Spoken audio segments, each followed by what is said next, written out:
It was a time of great change, and the winds whispered tales I've kept locked in this book until now. Under the warm Texas sun stood a small house full of memories. Its walls were built with care, and every corner held the laughter of children and the smell of fresh bread from the kitchen.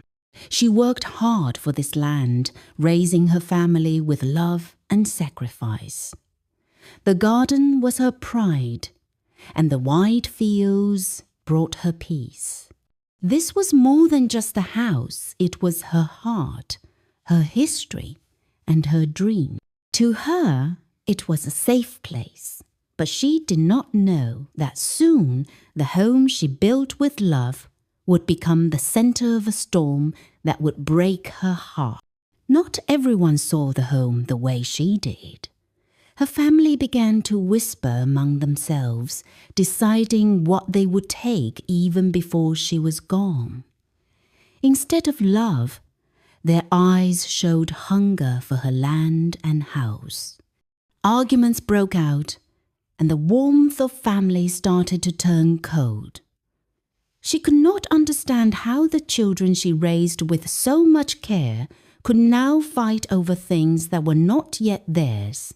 The greed in their hearts grew stronger every day, and soon their kindness toward her began to fade. It was not long before they came to her with papers in their hands. They wanted her to sign everything away, to give them her home while she was still alive. She looked at the papers with tears in her eyes, her hands trembling. How could they ask this of her? This was her life's work, her blood and sweat, and they wanted to take it from her as if she was nothing. She told them no, her voice firm even though her heart was breaking. She believed they would understand, but instead their faces grew dark with anger. The betrayal cut deeper than any knife. They stopped calling her Mama with love and treated her like a burden instead. Their voices turned harsh, and their eyes turned cold. The woman who once cared for them when they were small was now treated like a stranger in her own home. She tried to remind them of the nights she stayed awake when they were sick, the food she cooked when they were hungry, and the sacrifices she made for their better lives. But greed made them blind, and their hearts no longer remembered. One night, when the sky was black and the wind howled across the fields, they showed her a cruelty she never thought possible. They pulled her out of the warm house and dragged her toward the old dog shed. The place was small, dirty, and broken, a shelter meant for animals, not for a woman who had given her whole life to her family. They pushed her inside, locked the door, and told her she would stay there until she signed the papers.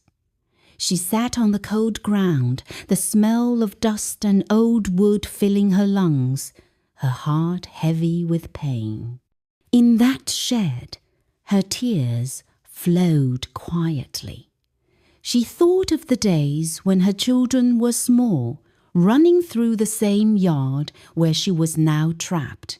She remembered their laughter, their smiles, and their tiny hands holding hers. She asked herself how those same hands could now lock her away like this.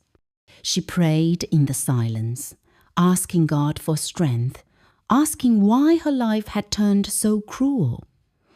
Yet even in her pain, she refused to give in, for she knew her home was more than land, it was her soul. But God never leaves the weak without hope. A neighbor, walking past late at night, heard faint cries coming from the shed. Curious and worried, they came closer and pressed an ear against the old wooden door. The voice was weak, but it was enough to break their heart. They knew something was terribly wrong, and they rushed back to call the police. Help was on its way, though the grandmother did not yet know that her prayers were about to be answered. When the police arrived, they forced the shed open and found her sitting on the floor, her eyes tired but shining with tears of relief.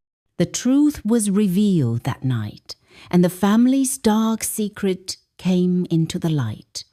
The neighbors stood shocked, unable to believe that a mother could be treated so cruelly by her blood. But there was no more hiding. The world would now see the truth. The court buzzed with whispers as the story spread.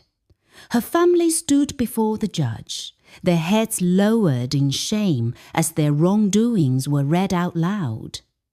The grandmother, though weak, stood strong. For the first time in a long while, her voice was steady as she told the truth. She had been betrayed, locked away, and treated worse than an animal, but she had survived. The greedy ones faced their punishment, and justice was finally served. Though her heart carried scars, she made her way back to her little Texas home with her head high. The land was still hers, the house still hers, and her dignity had returned. She planted flowers by the door, letting their colors remind her that life could bloom again, even after the storm. She chose peace, not anger, and promised herself she would never let anyone steal her spirit. Her story spread through the town, a tale of strength and survival, and she became a symbol of courage to all who heard her name.